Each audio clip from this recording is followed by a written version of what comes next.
من يهده الله فلا مضل له ومن يضلل فلن تجد له وليا مرشدا أشهد أن لا إله إلا الله وحده لا شريك له وأشهد أن محمدا عبده ورسوله اللهم علمنا بما ينفعنا وانفعنا بما علمتنا وزدنا علما يا رب العالمين. Tapi ikhwan dan akhwat, kita lanjutkan lagi pelajaran kita. Fadhol, antum belum baca lagi ya? Lanjutkan bacaannya.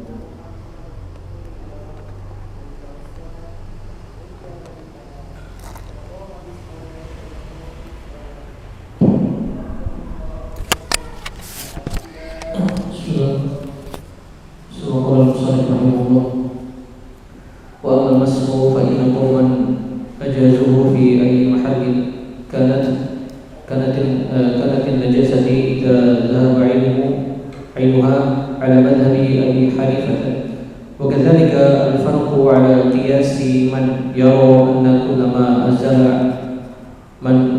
أزال عينا فقد طهر، وقوم لم يجزه إلا في المتفق عليه وهو مخرجه وفي ذيل المرأة وفي الخف، وذلك من العشب اليابس لا من الأذى غير اليابس، وهو مذهب مالك، وهؤلاء لم يعدوا المسح إلى غير المواضع التي جاءت في الشرع.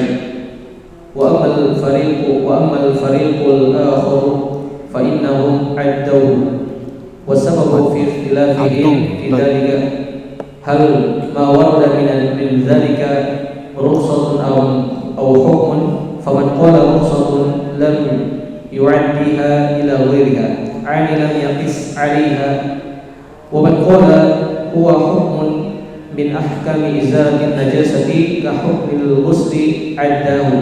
وأما اختلافهم في العدد فإن قوما ya. Kemudian kita lanjutkan pada pembahasan yang berikutnya, yaitu amal mashu, yaitu mengusap. Berkaitan dengan mengusap, maka beliau mengatakan fa'inna qauman ajazuhu fi ay mahallin kanat an-najasatu idza dhahaba 'ainuha 'ala madhhabi Abi Hanifah. Maka sebagian ulama ada yang membolehkan, ya, bolehnya untuk al-masah, menghilangkan najis dengan metode usapan. Fi ay mahallin kanat an-najasatu, dimanapun tempatnya najis itu berada. Baik, maksudnya metode usapan itu apa? Bisa menghilangkan najis pada apa? Pada semua tempat. Ya, idza dhahaba 'ainuhu wa huwa madhhabi Abi Hanifah. Baik, ya.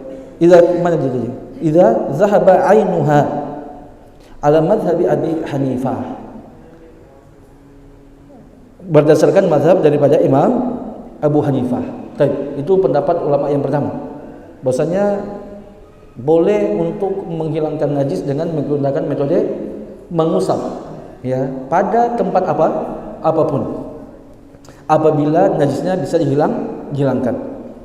Wa kadzalika al-farq ala qiyas man yara anna kulli ma azalahu al-ain faqad tahur. Begitu juga dengan al-farq, yaitu apa? Kerikan. Dan ala qiyas man yara, ya, dikiaskan, ya, ala qiyas man yara, dikiaskan pendapat ulama yang berpendapat bolehnya menghilangkan ain apa? Qiyas ala man yara anna kulla, bahwasanya setiap yang dapat menghilangkan najis faqad tahur. Tapi perhatikan ya, Allah Subhanahu wa taala, pendapat yang pertama tadi itu pendapatnya Imam Abu Hanifah rahimahullahu taala, yaitu mengusap bisa menghilangkan apa?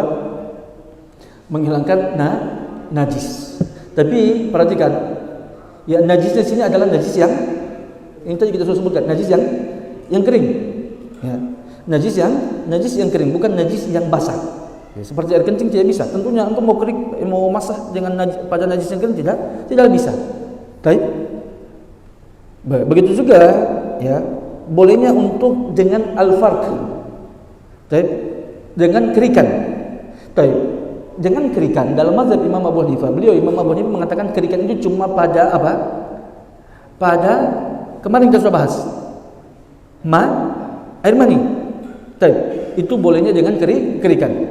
Taib ya. Wa kadzalika al-farq atau al-farq. Taib. Kalau Imam Abu Hanifah, beliau mengatakan al-farq itu dengan kerikan itu cuma pada mani. Ya. Cuma pada mani, bolehnya membersihkan najis mani dengan kerikan.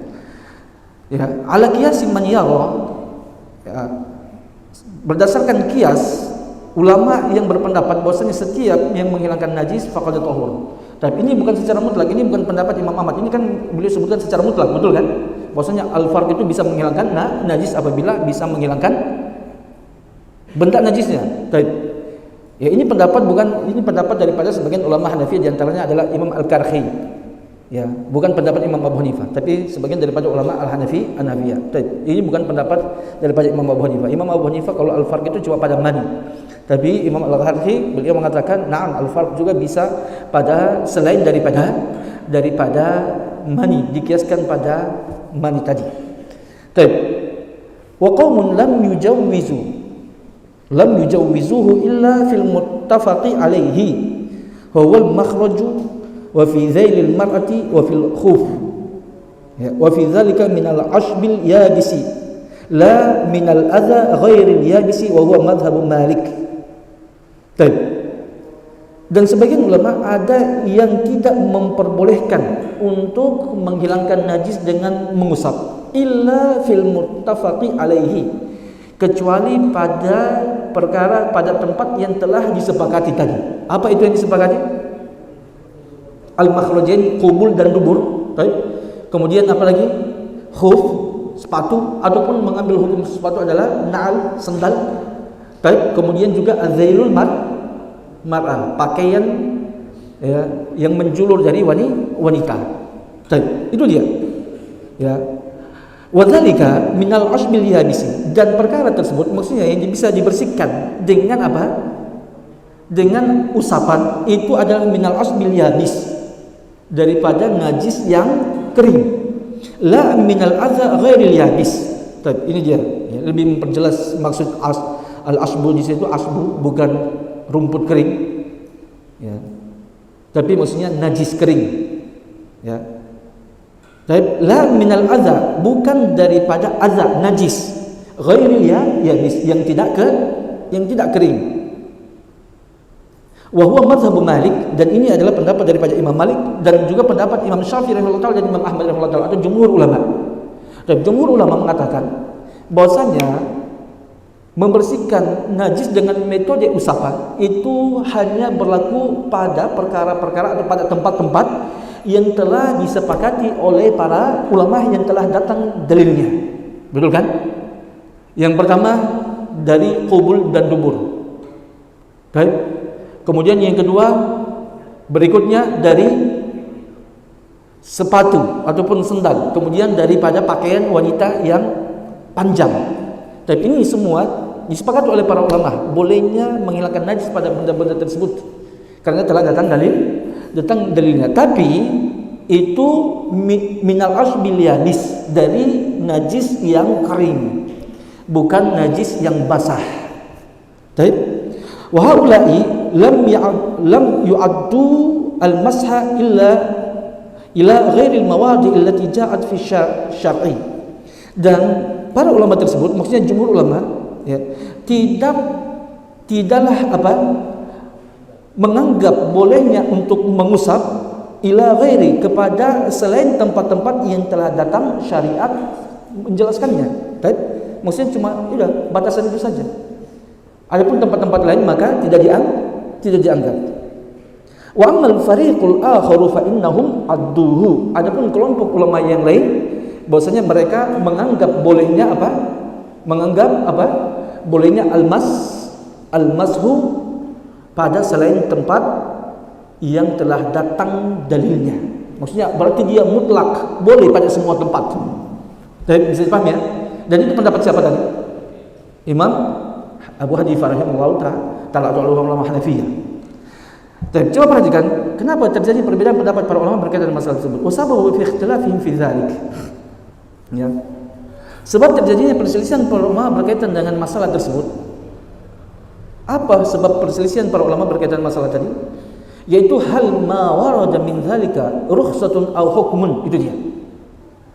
Apakah dalil-dalil yang datang menjelaskan ya bolehnya mengusap pada tempat-tempat yang kita sebutkan tadi, itu pembolehan itu adalah rukhsah ataukah hukum? Keringanan ataukah memang hukum dia? Ya, hukum tentang apa? Pembersihan najis. Ya, faman qala rukhsatan. Ya, barang siapa ulama yang mengatakan bahwasanya bolehnya untuk mengusap, membersihkan najis dengan metode usapan pada kubul, pada dubur, dan juga pada apa? Pakaian tadi ataupun pada sendal, itu dia min babi rukhsah. Dia itu masuk dalam pembahasan rukhsah, keringanan. Baik. Bisa dipahami sampai situ? Ya. Ini adalah dia masuknya apa? Min babi rukhsah. Maka karena beliau mengatakan min babi rukhsah, berarti rukhsah itu lam yu'addiha ila ghairiha, maka tidak boleh dikiaskan pada selainnya. Lam yu'addiha ila ghairiha, dia tidak melebihkan kepada selainnya, maksudnya tidak boleh, dia tidak menganggap pada selainnya, atau tidak boleh melebihkan pada selain tempat-tempat tersebut, atau dalam artian kita tidak boleh mengkiaskan pada yang lainnya. Ini lam yaqis alaiha, itu dia maksudnya. Lam yu'addiha maksudnya adalah tidak boleh dikiaskan pada tempat-tempat tadi. Kenapa? Karena itu adalah rukhsah. Karena itu adalah rukhsah. Perhatikan ya, dan pembahasan para ulama nanti tentang apakah boleh kias dalam masalah rukhsah nanti insyaallah akan dibahas oleh para ulama ya, dalam pembahasan ilmu ya usul fikih ketika sampai dalam babul qiyas. Apakah qiyas itu yajri fi rukhsah ataukah tidak? Dan Imam Abu Hanifah rahimahullah taala mengatakan la yajri al-qiyas fi rukhsah. Begitu juga Imam Malik rahimahullah taala dan juga Imam Syafi'i rahimahullah taala mengatakan tidak boleh. Ya, rukhsah itu tidak bisa dikiaskan. Tapi bisa paham sampai sini? Ya. Dan sebagian ulama yang lain mengatakan boleh. Tapi tidak usah dulu kita kan nanti antum dapatkan nanti. Tapi ya.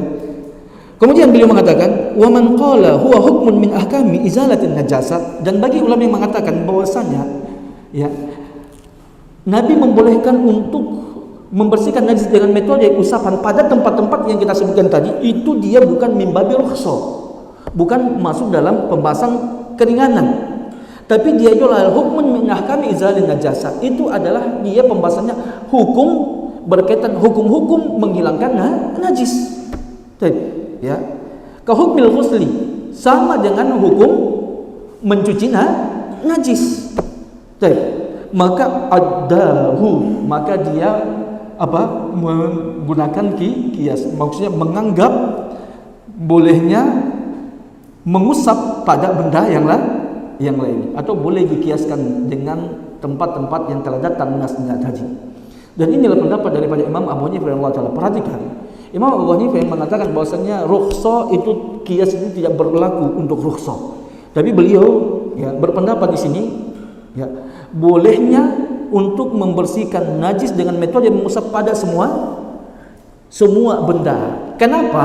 Karena beliau menganggap bahwasanya pembolehan Nabi untuk melakukan istijmar ya ataupun untuk membersihkan najis dengan menggunakan usapan, baik itu batu ataupun benda padat yang lainnya, itu dia bukan min babi rukhsah, maka tidak mengikuti undang-undang rukhsah. Tapi dia itu min babil hukum, sama hukum pembahasan kita, hukum mencuci najis. Baik, pembahasan ini juga masalah hukum menghilangkan. Baik, kalau yang masalah ghusl, hukum menghilangkan najis dengan ghusl, dengan mencuci. Sama dengan ini, hukum menghilangkan najis dengan apa? Dengan masah. Hukumnya sama pembahasannya, bukan keringanan dia. Ya, maksudnya kalau min babi rukhsah ya ikhwan, berarti apa? Kalau bagi ulama yang mengatakan dia itu bukan min babi rukhsah tapi min babil hukum, berarti walaupun antum ada air, bisa dipahami enggak? Pertanyaannya, boleh enggak? Boleh enggak saya istijmar sementara ada air? Tergantung. Antum menguatkan pendapat siapa? Dan kalau jumhur ulama mengatakan dia itu apa? Min babi rukhsah. Imam Abu Hanifah mengatakan tidak, itu bukan min babi rukhsah. Sudah ya sampai situ. Sudah ya. Mana? Udah selesai. Habis nih kan? Ada lagi enggak? Amma ikhtilafun fil adad, itu lagi berikutnya. Pembahasan yang terakhir adalah perbedaan masalah bilangan. Masalah bilangan, mengusap ataupun mencuci. Berapakah bilangan untuk mencuci dalam menghilangkan najis? 1 kali cucian, 2 kali, 7 kali, atau berapa? Kemudian yang kedua, berapakah bilangan mengusap? Ya, ketika kita menghilangkan najis. Baik. Maka beliau mengatakan, amma ikhtilafuhum fil adad. Adapun perbedaan pendapat para ulama berkaitan dengan bilangan, ya, untuk menghilangkan najis. Fa inna qauman, maka sebagian ulama ishtaratul inqa'a faqat fil ghusli. Maka sebagian para ulama ada yang mensyaratkan cuma bersih saja, udah. Ya, ketika mencuci tidak menganggap hitungan. Pokoknya sudah bersih selesai. Mau 1 kali, mau 2 kali. Kalau memang 10 kali baru bisa membersihkan, ya berarti 10 kali. Intinya patokannya adalah apa? Zatnya hilang, najisnya hilang. Itu dia. Tidak peduli tidak berapa bilangannya. Kemudian juga beliau mengatakan wal masha fil ghusl wal masih sama. Begitu juga dengan mengusap. Ya, berapa kali? Kalau memang 1 kali itu sudah menghilangkan najis, ya udah cukup 1 kali itu. Tapi kalau memang tidak cukup, ya ditambah sesuai dengan kebutuhan untuk menghilangkan benda najis tadi. Wa qaumun, dan sebagian ulama ishtaratul adada fil istijmari wa fil ghusl. Ya, sebagian, ini pendapat yang kedua. Sebagian ulama ada yang mensyaratkan adad, bilangan fil istijmar, dalam mengusap. Istijmar, ini istijmar kan itu apa? Itu kan masah dia kan? Benar kan? Itu kan masah dia. Istijmar kan dengan menggunakan batu, dengan mengusap, betul kan? Baik. Maka apa? Mereka mensyaratkan adanya bilangan tertentu untuk mengusap, menghilangkan najis dengan usapan ataupun dengan mencuci. Sudah? Walladzina ishtaratuhu fil ghusli, dan orang-orang atau ulama-ulama yang mensyaratkan, ya, bilangan, kembali pada bilangan fil ghusli, untuk mencuci najis, minhum man yaqtasara 'ala al-mahalli alladhi warada fihi al-'adadu fil ghusli bi tariqi sam'i. Di antara mereka ada tadi yang mensyaratkan apa? Ghusl, betul? Ya, ada bilangan tertentu. Baik. Maka di antara mereka ada yang membataskan atau mencukupkan alal mahal, pada tempat yang telah datang alladzi warada fihi al-adad, yang telah datang penjelasan ada bilangan, ya, fil ghusli, di dalam mencuci, bi tariqi sam'i, berdasarkan dalil sama'. Maksudnya apa? Ya, di antara ulama ada yang mengatakan ada bilangan tertentu ketika mencuci. Dan itu apa? Ya, berdasarkan bilangannya kapan? Yaitu pada di mana tempatnya? Yaitu pada tempat yang memang datang penjelasannya secara dalil syariat ataupun hadis Nabi SAW. Dan ini pada apa? Pada yang datang penjelasannya. Cuma pada jilatan anjing saja. Dan itu dia. Bisa dipahami sampai situ kan? Berarti sebagian daripada ulama ada yang mengatakan bilangan mencuci itu cuma apa? Pada tempat yang memang syariat memerintahkan untuk mencucinya dengan bilangan tertentu sesuai yang datang dalam hadis, yaitu apa? Bekas jilatan anjing atau tempat yang dijelati oleh anjing. Wa minhum man adahu ila sa'irin najasat, dan sebagian daripada ulama, ini kelompok kedua, ya, yang kita tadi mengatakan ada bilangan tertentu untuk mencuci najis. Kelompok yang pertama, ya, mengatakan bahwasanya, ya, yang ada bilangan tertentu itu yaitu pada tempat yang memang datang syariat menjelaskan bilangannya, dan itu hanyalah pada bilangan ataupun pada tempat yang dijilat oleh anjing. Dan ada sebagian ulama ada yang mengatakan, ya, man adahu ila sa'irin najasat, ada yang apa? Memperlakukannya kepada semua jenis najis, bukan cuma yang datang dalilnya daripada Al-Quran, daripada hadis. Wa amma man lam yashtarid al-adada la fi ghuslin wala fi mashin faminhum Malik wa Abu Hanifah. Sudah paham sampai sini ya? Stop sampai di sini. Antum stop dulu sampai di sini, perhatikan. Ya, ila sa'irin najasat. Jadi kita simpulkan dulu pendapat-pendapat yang ada. Udah, ini selesai tadi penyebutan pendalilan. Perhatikan ya kan. Coba penyebutan pendapat-pendapat para ulama. Pertama, pendapat yang pertama. Kita ingatkan dulu.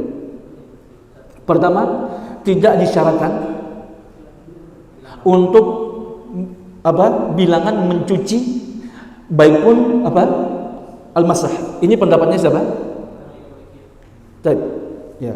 Kemudian yang pendapat yang kedua, apa lagi? Ada yang mensyaratkan pada bilangan mencuci dan al-masah. Mensyaratkan. Baik, sudah? Baik. Dari dua pendapat ini, dua pendapat. Baik. Pendapat yang kedua ini terbagi. Ulama yang mengatakan mensyaratkan al-masah bilangan pada mencuci itu terbagi menjadi dua. Ada yang mengatakan bahwasanya yang dicuci ada bilangan tertentu itu hanyalah pada tempat yang datang dalil menjelaskan bilangan tertentu untuk mencucinya. Adapun yang tidak ada dalilnya maka tidak ada bilangan khusus. Ini pendapat ya, pecahan daripada pendapat yang kedua tadi. Pendapat ulama yang lain daripada pecahan pendapat ulama yang kedua tadi, ada yang berpendapat bahwasanya ada bilangan tidak semua jenis najis itu ada bilangan khusus untuk mencucinya. Ya. Walaupun tidak ada dalil yang menyebutkan bilangannya. Baik, sudah selesai sampai situ. Itu dia tadi. Sudah sampai sini paham? Baik, kita sekarang mulai menyebutkan siapa ulama-ulama tersebut. Wa amma man lam yashtarit al-adada fi ghusli wala fi mashin. Adapun ulama-ulama yang tidak mensyaratkan adanya bilangan tertentu baik mencuci ataupun mengusap najis, siapa itu? Pendapat daripada Imam Malik dan Imam Abu Hanifah rahimahullahu taala. Sudah paham sampai situ? Ya, pokoknya intinya apa? Bersih. Ya, bersih najisnya. Tidak ada bilangan tertentu, mau 1, mau 2, mau 10. Ya, selama najisnya sudah hilang maka sudah cukup. Baik. Kemudian wa amma man ishtarata fil istijmari al-adada. Adapun ya ulama-ulama yang mensyaratkan di dalam istijmar itu bilangan, berarti dalam mengusap. Baik. Kita pindah dulu pembahasan dulu mengusap. Jadi perhatikan. Ini antum jangan terkecoh tadi. Tadi tidak dibahas masalah usap pendapat ulama kedua. Ini yang mensyaratkan istijmar ada bilangan tertentu atau mengusap bilangan tertentu itu pendapat ulama keberapa? Dari yang kita sebutkan tadi. Ulama yang kedua. Baik, siapa itu? A'ni salasata ahjarin la aqalla min dzalik. Yaitu maksudku tiga batu, tidak boleh kurang daripada 3 batu tersebut. Faminhum asy-Syafi'i wa ahlul zahir. Itu adalah pendapat daripada Imam Syafi'i rahimahullahu taala dan Zahiriyah dan juga Imam Ahmad rahimahullahu taala. Apa? Baik, sebentar saja. Baik, ini dan itu sudah. Jadi apa? Masalah al-masah Imam Malik dan Imam Malik dan Imam Abu Hanifah mengatakan tidak ada bilangan. Terserah mau 1 mau berapa pun. Sudah? Baik. Kalau Imam Syafi'i dan Imam Ahmad mengatakan ada bilangan. Begitu juga ulama-ulama Zahiriyah. Baik, di sini mengatakan salasata ahjarin. Di situ 3 batu. Tapi pendapat yang yang utama dalam mazhab Imam Ahmad dan Imam Syafi'i itu bukan dibatasi 3 batu, tapi 3 usapan. Mau 1 batu asal 3 kali usapan. Baik. Kalau misalkan antum pakainya batu besar, ya, yang memiliki 3 sudut, ya, cuma 1 batunya, antum usap di sudut yang pertama, usapan pertama di sudut yang lain, kemudian usapan kedua di sudut yang lain lagi, yang baru, yang bersih, dan usapan yang ketiga di sudut yang lain lagi. Baik, maka 1 batu tadi yang bisa digunakan, yang memiliki 3 sudut ataupun 4 sudut, ya, atau lebih, yang bisa diusap 3 kali dengan tempat yang berbeda ataupun sudut yang berbeda, maka sudah mencukupi. Jadi patokannya dalam mazhab Imam Ahmad dan Imam Syafi'i itu adalah usapan 3 kali. Ya. Bisa dipahami ya? Tapi kalau batunya kecil-kecil, ya berarti antum pakai 3 batu. Bisa sampai situ? Hah? Sudah? Antum perhatikan, ya, di sini ini tertib beliau ini agak membingungkan. Kalau antum tidak perhatikan, antum agak membingungkan. Ya. Karena perhatikan tadi, dia menyebutkan pertama pendapat ada mengatakan ulama tidak mensyaratkan masah ataupun ghusl. Kemudian datangkan lagi pendapat ulama kedua, gitu kan? Mengatakan disyaratkan bilangan tertentu untuk mencuci dan mengusap. Kemudian setelah itu dia turunkan lagi pecahan daripada pendapat kedua ini. Di antara pendapat ulama kedua ini ada ya, yang mensyaratkan bilangan ada yang tidak mensyarat ada yang mengatakan disyaratkan bilangan pada tempat-tempat yang memang datang dalilnya dari Al-Qur'an ataupun hadis daripada nas. Dan masalah ini cuma pada najis anjing ataupun jilatan anjing. Baik, sudah. Kalau ada nasnya ya kita katakan. Tapi kalau tidak ada bilangan tertentu. Baik. Kemudian pecahan ulama kedua lagi daripada pendapat ulama kedua dari pendapat ulama yang pecahan daripada ulama kedua tadi, pendapat ulama kedua, ada yang mengatakan semuanya sama. Pokoknya semuanya juga 7 kali. Ya. Kalau tadi 7 kali itu cuma pada anjing, itu pendapat ulama yang pertama. Kemudian ada yang mengatakan apa? Semuanya sama, 7 kali juga. Baik. Setelah itu, ya, beliau mulai menyebutkan pendapat-pendapat. Siapa yang mengatakan pendapat ulama pertama tadi, yaitu Imam Abu Hanifah dan Imam Malik. Baik. Kemudian setelah itu kan beliau langsung berpindah pembahasan tentang istijmar. Paham nggak maksudnya? Jadi kan sini agak langsung terjadi perubahan, pemalingan gitu loh. Antum paham seperti ini enggak? Ya, langsung dia bahas masalah istijmar. Coba lihat, ya. Setelah wa man ishtarata fil istijmar wal adat. Tadi ya. Seharusnya kan beliau kan tadi menyebutnya ghusl kan? Maunya ya kalau untuk saya dijelaskan dulu tentang ghusl. Tapi beliau lari dulu kepada istijmar. Tadi ya, lari dulu pada pembahasan istijmar. Baru setelah itu wa man ishtarata al adat fil ghusl. Paham? Baru setelah itu datang lagi penyebutan pendapat ulama yang mensyaratkan adat dalam al-ghusl. Antum paham sampai sini enggak? Sudah? Sudah sampai situ? Sebelum saya lanjutkan, antum ada yang mau tanya?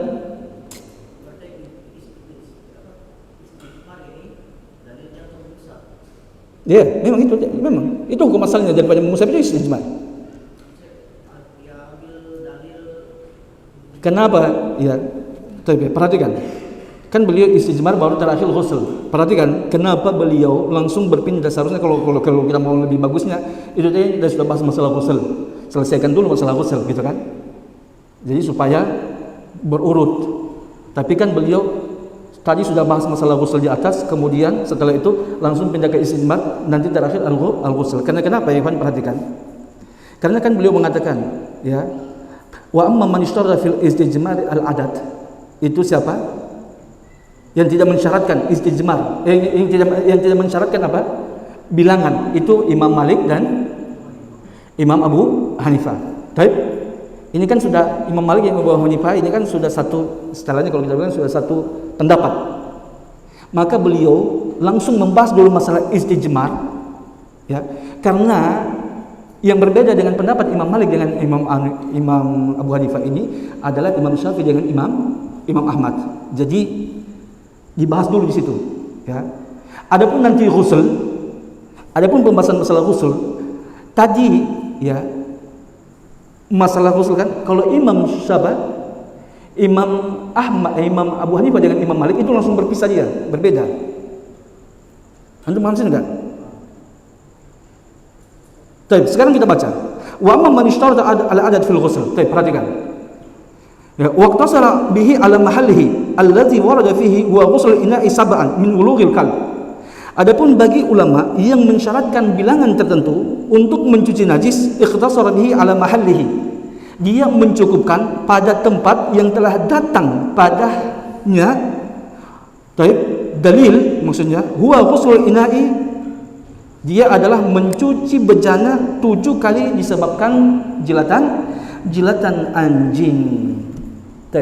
Dan ini adalah pendapat jumhur ulama. Imam Malik rahimahullah ta'ala bergabung dengan Imam Ahmad dalam masalah ini, dan Imam Syafi'i rahimahullah ta'ala. Jadi ulama yang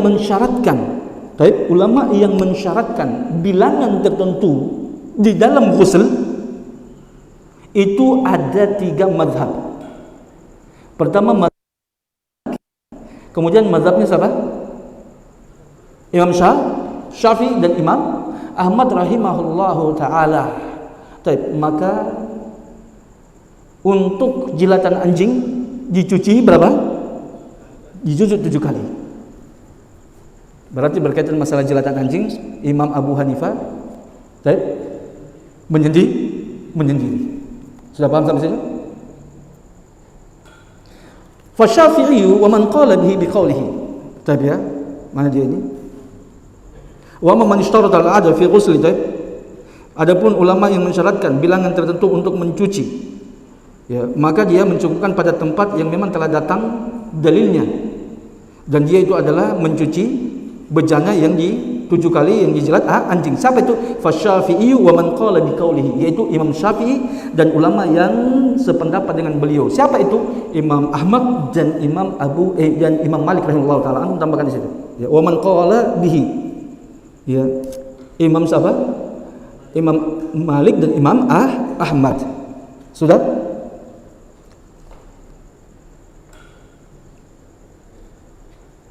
Sudah sampai situ?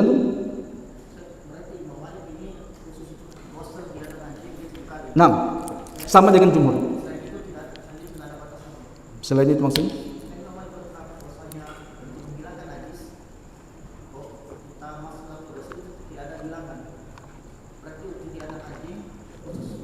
Tidak ada bilangan, iya. Masalah ghusl sama selain daripada bilangan anjing, selama daripada bilangan anjing apa namanya?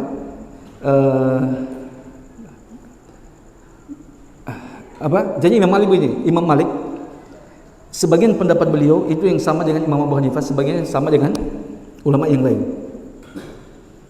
Ya. Saya lanjutkan dulu sebentar, saya jelaskan semantum. Wa amma man adahu, dan adapun ulama yang man adahu, yang menganggap bilangan tersebut atau memperlakukan bilangan tersebut, wasyarata sab'a fi ghusli najasat, dan mensyariatkan atau mensyaratkan 7 kali cucian fi ghusli najasat pada semua jenis najis, ya, bukan cuma najis anjing tapi semua jenis najis. Fa fi aghlabi dhanni, maka pada ghalabatul dhann saya, kata beliau, anna Ahmad bin Hanbal minhum, yaitu pendapatnya Imam Ahmad rahimahullah taala. Nah, ya, Imam Ahmad mengatakan bahwasanya dicuci najis, semua najis itu dicuci 7 kali. Baik. Sudah? Ya. Anda paham situ? Ya. Itu 2 riwayat daripada Imam Ahmad rahimahullah taala. Salah satu riwayatnya bahwasanya beliau mengatakan 7 kali, semua najis dicuci 7 kali. Dalil mana? Kiasan ala, dikiaskan pada apa? Mencuci najis anjing. Sudah paham sampai situ? Wa Abu Hanifah yashtaritu thalatha fi izalati najasati ghair al-mahsusa. Ya. Dan Imam Abu Hanifah mensyaratkan 3 kali cucian untuk menghilangkan najis al-ghairil mahsusah, ya, najasatul ghairil mahsusatul ain ani al-hukmiyah. Yaitu Imam Malik mensyaratkan untuk menghilangkan najis yang tidak kelihatan. Najis yang tidak kelihatan itu apa?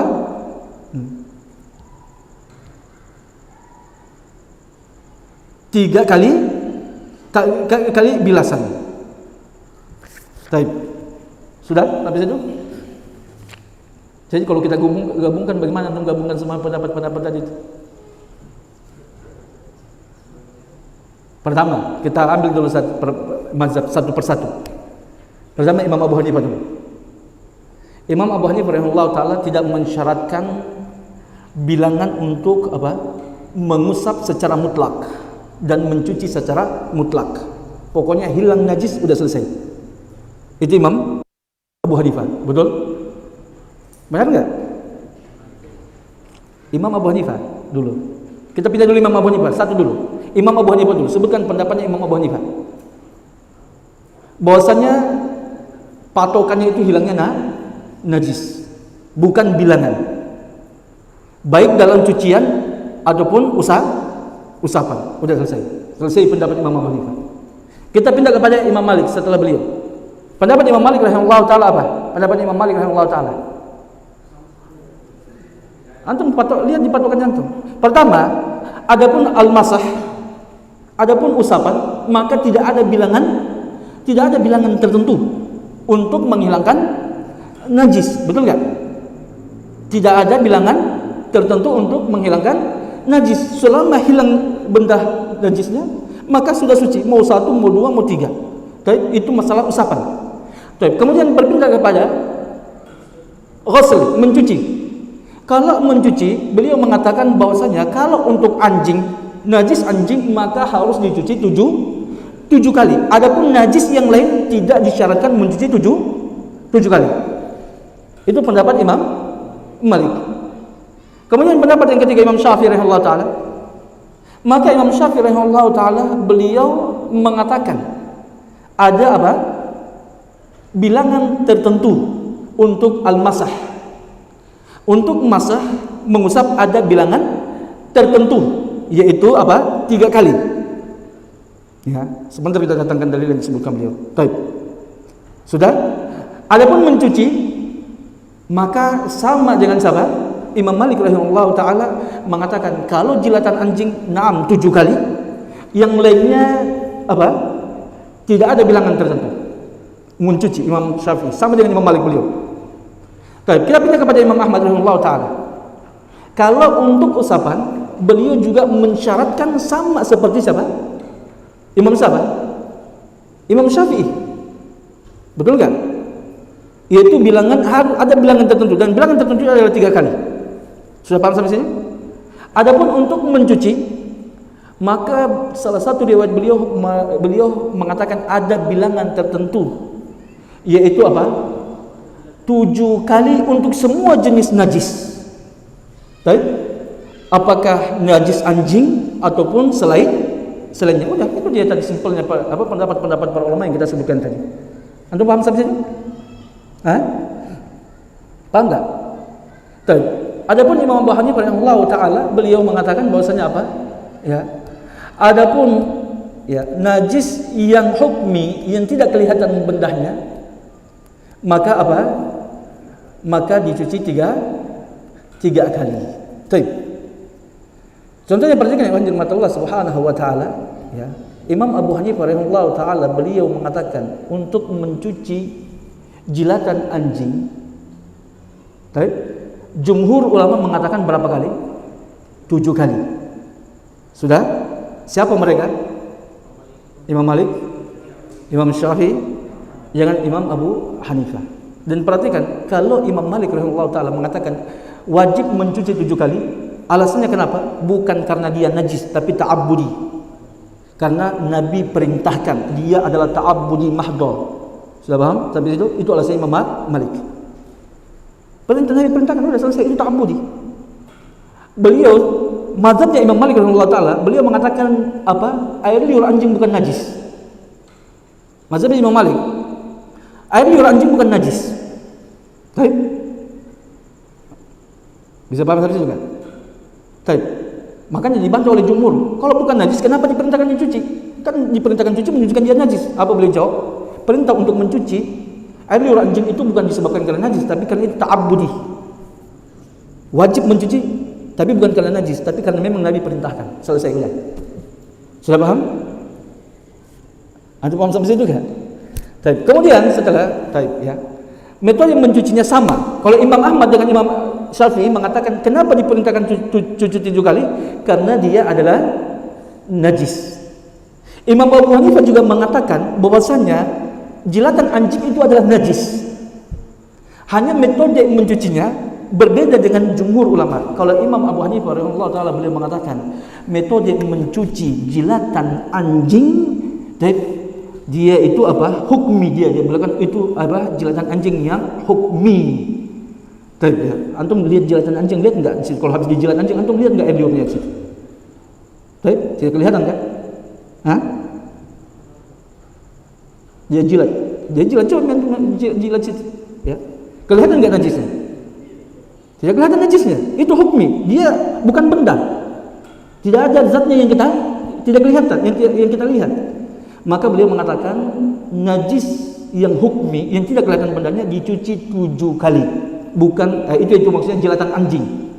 Dicuci 7 kali. Bukan 3 kali. Tapi perhatikan. Kenapa Imam Abu Hanifah berpendapat seperti itu? Bagaimana dengan hadis Nabi sallallahu alaihi wasallam? Itu dia. Sebabnya apa? Sebab perselisihannya Imam Abu Hanifah metode mencuci jilatan anjing apakah harus 7 kali ataukah beliau mengatakan 3 kali, itu kembali kepada metode usul para ulama. Mana yang didahulukan? Amalur rawi ataukah apa? Riwayatul rawi. Amalannya seorang perawi hadis ataukah riwayat hadis yang dia riwayatkan. Perhatikan ya ikhwan. Berkaitan perintah untuk mencuci najis anjing 7 kali atau jilatan anjing 7 kali, yang meriwayatkan hadisnya adalah siapa? Sahabat Abu Hurairah radhiyallahu anhu. Baik. Kata Nabi sallallahu alaihi wasallam dalam hadis yang diriwayatkan oleh Imam sahabat Abu Hurairah, tuhuru ina'i ahadikum idza walagha fil qalb an yaghsilahu sab'an ulahunna biturab. Kata Nabi SAW, sucinya bejana salah seorang di antara kalian apabila dijilati oleh anjing itu mencucinya 7 kali dengan pertama kali bilasan tanah. Dan itu hadis yang diriwayatkan oleh sahabat Abu Hurairah. Ternyata sahabat Abu Hurairah memiliki pendapat yang berbeda dengan hadis yang beliau riwayatkan. Ya. Pendapat daripada sahabat Abu Hurairah radhiyallahu an, beliau mengatakan bahwasanya mencuci jilatan anjing itu cukup 3 kali. Itu pendapat daripada sahabat Abu Hurairah radhiyallahu an. Ya, inilah dalil yang digunakan oleh Imam Abu Hanifah rahimahullahu taala. Tapi mungkin kalau kita sekarang kita mengatakan ucapan sahabat itu bukan dalil, gitu kan? Tapi dalil itu adalah hadis. Benar enggak? Mana yang lebih antum ikuti? Hadis Nabi tadi ataukah pendapatnya sahabat Abu Hurairah? Nabi mengatakan, ya, sucinya bejana salah seorang di antara kalian apabila dijilati anjing mencucinya dengan 7 kali cucian, satunya menggunakan tanah. Itu hadis Nabi. Yang riwayatkan siapa? Sahabat Abu Hurairah. Kemudian ada pendapat sahabat Abu Hurairah mengatakan, beliau berpendapat mencuci najis anjing itu dengan 3 kali cucian. Baik. Pertanyaan saya, mana yang kita dahulukan? Hadis, kalau kita amalan kita katakan sahabat itu bukan dalil. Ini ada hadis Nabi sallallahu alaihi wasallam. Tapi Imam Abu Hanifah rahimahullah taala memiliki metode tersendiri. Beliau mengatakan, sekarang di sini yang dibahas oleh para ulama dalam ilmu usul, mana yang lebih didahulukan? Ya, amalan perawi hadis ataukah hadis yang dia rawikan? Maka jumhur ulama mengatakan yang jadi patokan untuk kita jadikan dalil itu adalah riwayat yang dia riwayatkan, bukan pendapat atau riwayat atau amalan dia. Karena kenapa? Seperti yang kita sudah bahas dalam pembahasan usul, karena yang kita diperintahkan itu untuk berdalil, ya, yang kita berpegang adalah dengan ucapan Nabi, bukan dengan ucapan perawi hadis. Itu menurut jumhur ulama. Adapun Imam Abu Hanifah rahimahullah taala mengatakan tidak, yang jadi patokan yang paling dipegang itu bukan riwayat hadis dia, tapi adalah amalan dia. Kenapa? Alasannya apa? Alasannya karena kenapa? Beliau mengatakan berarti ketika perawi hadis menyelisih amalan hadis yang diriwayatkan, ya, amalan perawi hadis amalan dia menyelisihi hadis yang diriwayatkan menunjukkan hadis tersebut sudah tidak berlaku, apakah dinasakh ataupun ada sesuatu yang lain. Karena ya tidak mungkin sahabat Nabi Abu Hurairah yang beliau di sini apa? Meriwayatkan hadis mau menyelisihi Nabi sallallahu alaihi wasallam, ya. Sangat jauh sekali. Betul Pak? Di situ kan? Itu kan logikanya dari pendapatnya Imam Abu Hanifah. Nah, Abu Hurairah beliau yang meriwayatkan hadis tersebut. Ya. Tapi pertanyaannya, apakah Abu Hurairah sahabat Nabi sallallahu alaihi wasallam, ya, dia sendiri yang meriwayatkan tentang hadis tadi, perintah untuk mencuci 7 kali jelatan anjing? Apakah antum bisa pikirkan beliau mau menyelisihi hadis Nabi sallallahu alaihi wasallam? Tentunya tidak. Tidak mungkin para sahabat akan melakukan hal tersebut. Tapi berarti ada alasan lain kenapa sahabat Abu Hurairah tidak mengamalkan hadis tadi. Tapi apakah dia di situ ada nasakh yang kita tidak ketahui, ataukah di situ mungkin bisa jadi dia apa? Ya, seperti yang kita sebutkan dalam usul lain, kita carikan alasan-alasan yang lain. Tapi itu yang disebutkan oleh Imam Abu Hanifah rahimahullah taala. Bisa paham itu? Dan pendapat yang rajih berkaitan dengan masalah ini adalah apa? Adalah pendapat jumhur ulama yang jadi patokan itu adalah riwayat hadis yang diriwayatkan, bukan pendapat yang dia pegang. Udah. Sudah ya, sampai situ. Sudah paham situ?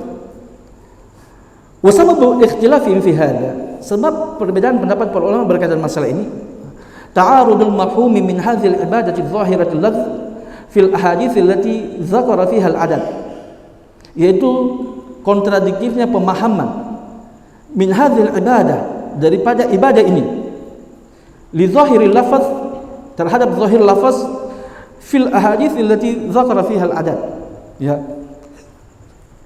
pada hadis-hadis yang disebutkan ada bilangan.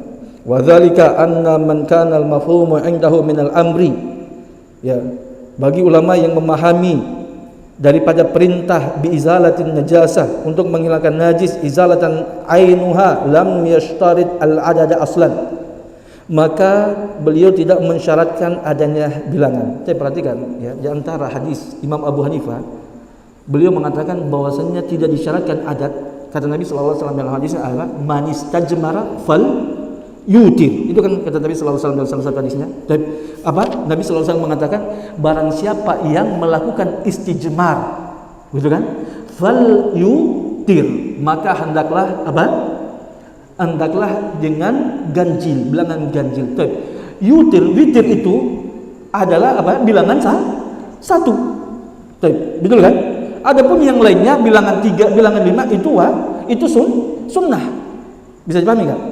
Itu dalil daripada Imam Abu Hanifah rahimahullah taala, ya. Begitu juga dalam hadis yang lain diriwayatkan oleh Imam Abu Dawud, kata Nabi sallallahu alaihi wasallam berkata dengan mazhab istijmar, ya, barang siapa melakukan istijmar, maka ya, kata Nabi sallallahu alaihi wasallam dia saya lupa konteks hadisnya ya. Itu saja dulu dalil yang disebutkan oleh Imam Abu Hanifah, salah satu dalil daripada Imam Abu Hanifah rahimahullah taala. Itu satu dalil. Kemudian dalil yang berikutnya Imam Abu Hanifah rahimahullah taala, yaitu beliau mengkiaskan bahwasanya sudah sepakat para ulama, ketika antum ya, membersihkan najis, mengusapnya dengan 3 kali usapan, sementara belum bersih, maka boleh menambah lebih daripada bilangan 3. Menunjukkan bahwasanya bolehnya lebih daripada bilangan 3. Ini menunjukkan bahwasanya yang jadi patokan itu bukan bilangan tapi kebersihan. Tapi itu dia pendapat salah satu dalil daripada Imam Abu Hanifah. Adapun pendapat daripada jumhur ulama yang mengatakan, ya, atau bukan ya, pendapat daripada mazhab Syafi'i dan Imam Ahmad mengatakan bahwasanya bahwasanya harus bilangan 3. Ya, kalau Imam Abu Hanifah mengatakan cukup bilangan 1, 3 atau lebih itu hukumnya sunnah, bukan wajib. Ya. Adapun Imam Ahmad ataupun Imam Syafi'i mengatakan dengan 3 kali usapan. Ya, atau kita di sini sebutkan 3 batu, tapi yang benar 3 kali usapan. Itu berdalil dengan hadis Salman Al-Farisi ketika Salman ditanya oleh ya, orang Yahudi, bahwasanya kata Salman sesungguhnya orang Yahudi tersebut bertanya kepada Salman, berkata kepada Salman, inna sahibakum yu'allimukum hatta al-qira'ah. Sesungguhnya sahabat kalian, maksudnya nabi kalian itu sudah mengajarkan kalian semua walaupun berkaitan masalah buang air. Terus kata Salman, betul bahwasanya Nabi kami sudah mengajarkan semuanya, ya. Dan kemudian beliau mengatakan nahana an nastaqbilal kiblah. Kami dilarang oleh Nabi kami untuk menghadap ke arah kiblat minal boli wal ghaid, ketika disebabkan karena buang air besar ataupun buang air kecil. Kemudian juga beliau mengatakan juga Nabi kami melarang an-nastanjina bi aimanina, ya, untuk kita istinja. Apa itu istinja? Membersihkan najis menggunakan tangan kanan. Itu dilarang oleh Nabi sallallahu alaihi wasallam, ya. Kemudian juga beliau mengatakan dan juga kami dilarang oleh Nabi kami untuk istijmar bi aqalli min salasati ahjar, ya, lebih kurang daripada 3 batu. Dan itu dalil daripada Imam Malik dan Imam Syafi'i dan Imam Ahmad. Nabi mengatakan, sahabat sallallahu mengatakan kami dilarang untuk istijmar kurang daripada 3 batu. Nabi melarang, berarti tidak boleh. Tapi Imam Abu Hanifah mengatakan larangan di situ bukan lil tahrim, tapi lil karahah. Bisa dipahami?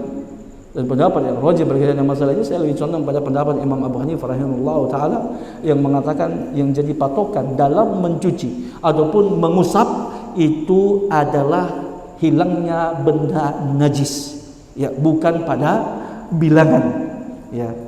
Tapi adapun bilangan 3 ataupun lebih itu hukumnya cumalah sunnah utama. Ya. Maka beliau mengatakan situ ini dia. Wa dzalika anna man kana, ya, al-mafhum indahu min al-amri bi zalati najasa izalata ainiha lam yashtarit adadan aslan wa ja'al al-adad al-warida fi dzalika fil istijmar fi hadits Salman ats-tsabit. Itu dia. Sudah paham kan? Dan menjadikan bilangan yang telah datang, ya, fi dzalika dalam berkaitan masalah itu membersihkan najis fil istijmar, ketika istijmar pada hadis Salman Al-Farisi tadi. Hadis Salman Al-Farisi yang saya sebutkan tadi apa? Alladzi fihi al-amru alla yustanja bi aqalli min salasati ahjar. Tidak boleh istijmar, berarti mengusap kurang daripada 3 batu. Ala sabilil istihbab, itu di bawah pemahamannya itu hukumnya sunnah. Sudah paham? Hatta yajma'a bainal mafhumi fi syar'i wal masmu'i min hadhil ahadits, supaya digabungkan antara pemahaman dalam hadis Salman tadi min syar'i wal masmu' dan yang al-masmu' yang didengarkan, maksudnya itu hadis, ya, hadis yang datang min hadhil ahadits, daripada hadis ini, maksudnya min syar'i wal masmu'i. Wal masmu'i itu maksudnya apa? Dalil sama'. Paham kan? Yang didengarkan maksudnya dalil sama'. Di sini adalah hadis. Min hadhil hadis, daripada hadis-hadis tersebut, maksudnya itu dia, ya. Hatta yujma'u bainal mafhum min asy-syar'i, ya, supaya digabungkan apa yang dipahami daripada hadis Salman tadi. Yang dipahami daripada hadis Salman apa? Berarti tidak boleh kurang dari 3 batu, betul kan? Digabungkan dengan al-masmu', dengan dalil min hadhil hadis, daripada hadis-hadis tersebut. Itu di antara hadis apa saya sebutkan tadi? Kata Nabi sallallahu alaihi wasallam apa? Man istajmara falyutir. Siapa yang istijmar hendaklah dia ganjil. Ganjil itu bilangan terkecilnya adalah 1. Kalau antum mau mengatakan 3, berarti bilangan 3 itu ganjil itu 3 itu na'am, betul diperintahkan Nabi sallallahu alaihi wasallam, tapi itu ala sabilil istihbab. Tapi bukan ala sabilil wujub. Sudah? Wa ja'ala al-'adad al-mushtarita fi ghusl al-ina'i min wulughil qalb, dan menjadikan bilangan yang disyaratkan untuk mencuci bejana disebabkan karena min sababiyah, disebabkan karena wulughil qalbi, jilatan anjing, ibadatan, dia adalah ibadah, la li najasati kama taqaddama min hadza bi Malik. Itu seperti saya katakan. Baik. Ini pendapat dia sebutkan pendapatnya Imam Malik. Imam Malik mengatakan, bilang anjing itu dicuci 7 kali, ya karena dia ibadah, bukan karena najis. Baik. Wa amma man sara ila zawahiri hadhil athari wastathnaha min al-mafhumi faqtasara bil adadi ala hadhil mahal allati warada al-adad fiha atau warada al-adad fiha. Adapun ulama-ulama, ya, yang menempuh, ya, metode atau berpegang dengan zahir-zahir asar tersebut, wastathnaha minal mafhum, ya, dan dia mengecualikan daripada apa? Mafhum. Faqtasara al-adad ala hadhil mahal. Maka dia apa? Mengecualikan pada tempat-tempat tersebut, yaitu tadi pendapatnya Imam Ahmad dan Imam Syafi'i. Maksudnya apa? Ya, yang zahir bilangan 3 tadi yang dipahami daripada hadis siapa? Salman. Itu cuma iktasara bil adad ala hadhil mahal. Ya, itu hanya dicukupkan, dibatasi pada tempat yang telah datang apa? Yang telah datang ada bilangannya. Ya. Jadi bukan fi zahir ini bukan hadis Salman.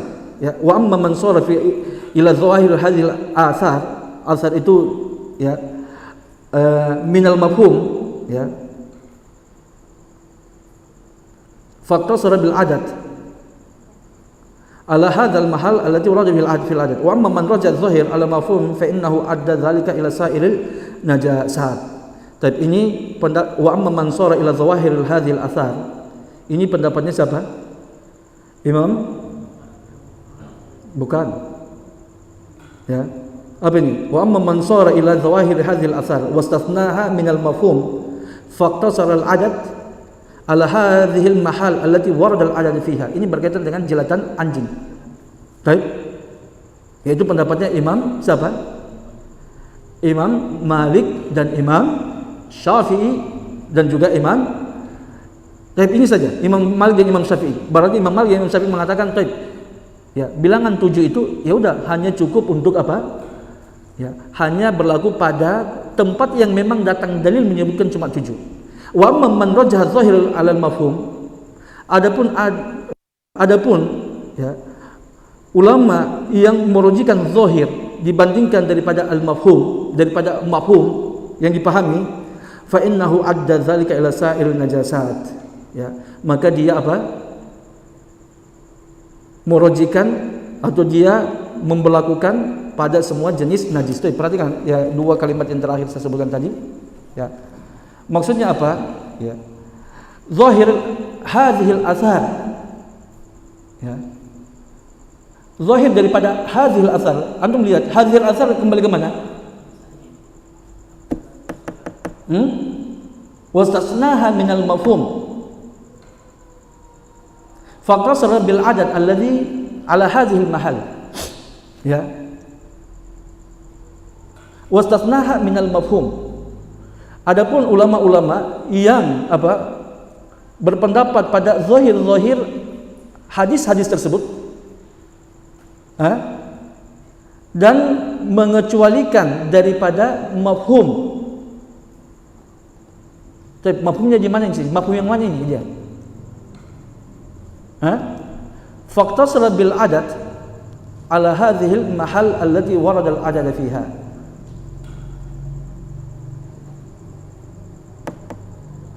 Wa amma man rajaha zahir ala al mafhum, ya, fa innahu sama-sama ya. Wa amma man sara ila zawahir hadhihi al asar. Coba dulu lihat.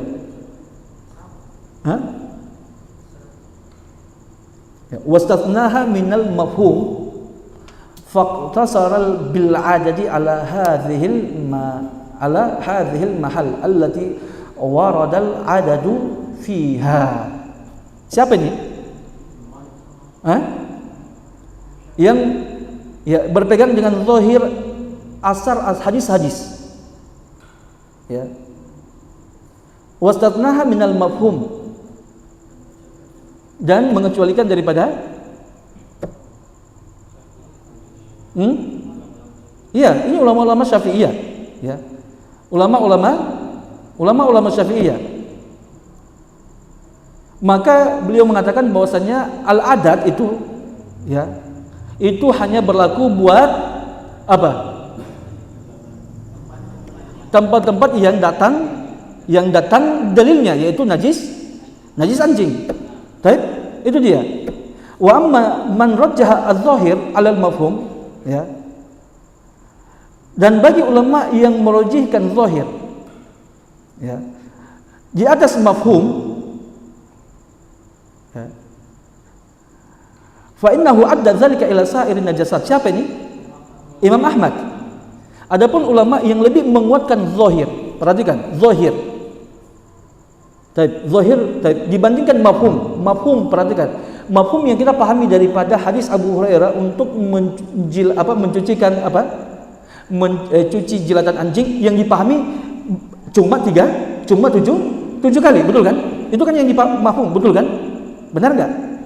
Betul? Itu kan mafhumnya. Dan zahir lafaznya kan mafhum tidak boleh lebih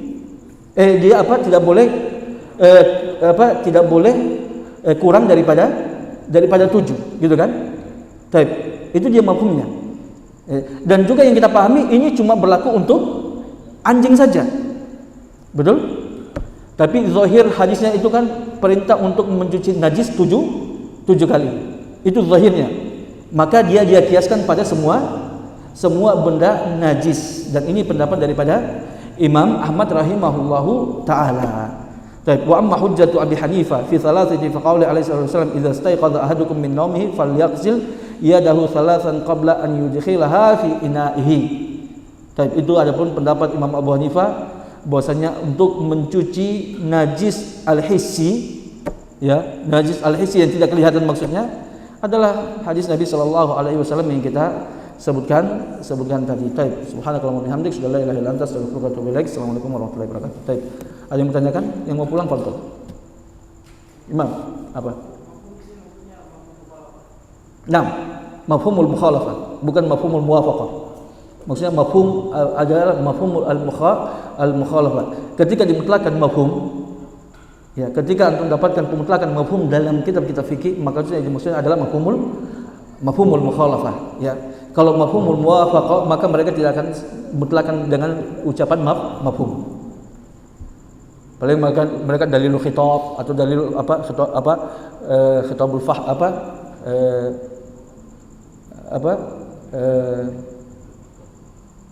ya, kadang mereka mengatakan khitabul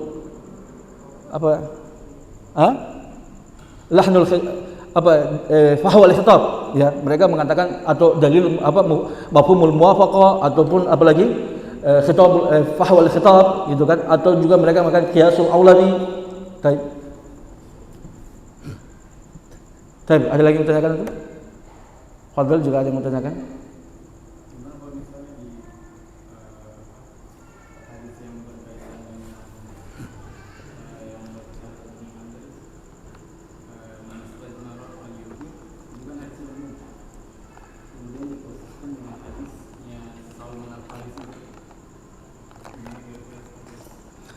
Ya.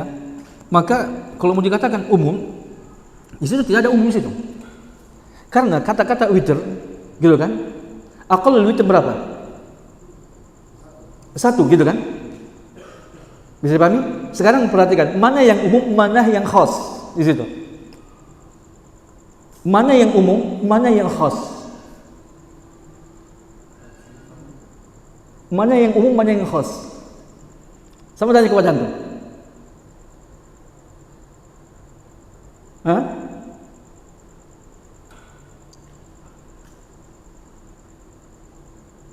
Mana yang umum, mana yang khas? Apa itu am? Apa? Kalau secara bahasa apa itu? Lafzun dalun ala syai'aini fasa'idan, itu kan? Itu kan satunya. Dia adalah apa? Satu lafaz yang menunjukkan 2 ataupun lebih. Gitu kan? Bisa pahami? Sekarang dalam lafaz man istajmala falyutir, di situ tidak ada am situ. Ada am situ?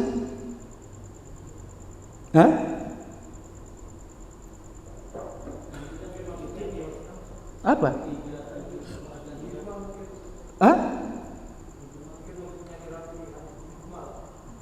Nah, di situ adanya apa? Dia di situ bukan am, tapi dia di situ lafaznya mujmal. Barang siapa yang mujmal, karena lafaz witir itu berlaku untuk bilangan 1, kemudian bilangan bilangan 3, ataupun bilangan 5 dan bilangan 7 sampai tidak terbatas. Itu kan lafaz witir itu itu dia lafaz yang mujmal, begitu kan? Baik. Dan lafaz yang mujmal berarti dia situ mutlak atau muqayyad?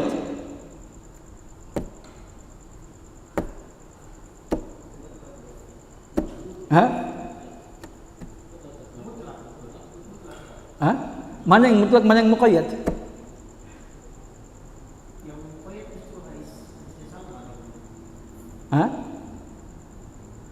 Yang muqayyad hadis Salman Al-Farisi.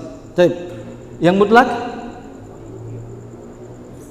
Baik, lafaz witir, fal yutir. Ya. Baik, antum manusia ya.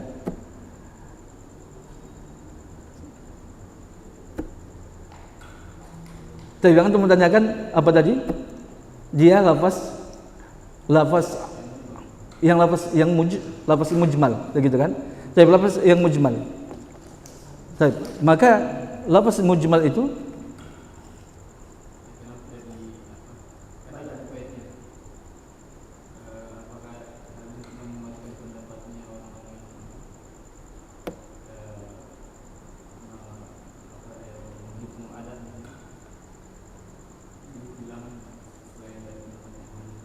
pendapatnya dari apa? Iya, betul. Di situ dia kenapa ya? Jangan dulu ya.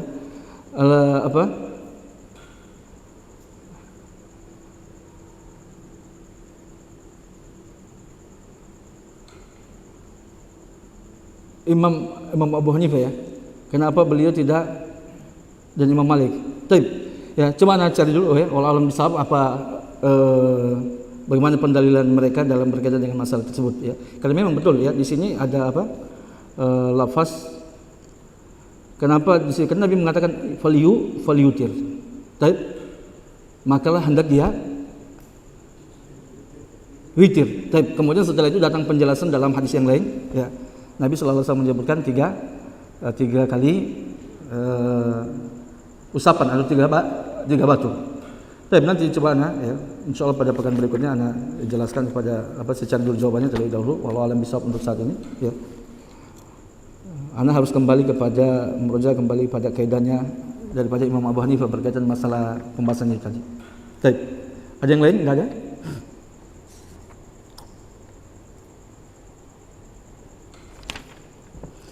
Baik ya, ini perhatian besok ini sudah selesai fi adabil istinja. Dan ini kalau adabil istinja ini antum baca sendiri bagaimana supaya kita masuk sudah kitabus shalah. Bagaimana? Apa? Dibahas saja? Kita bahas saja? Baik, berarti pekan depan kita selesaikan insyaallah berkaitan masalah pembahasannya. Baik ya.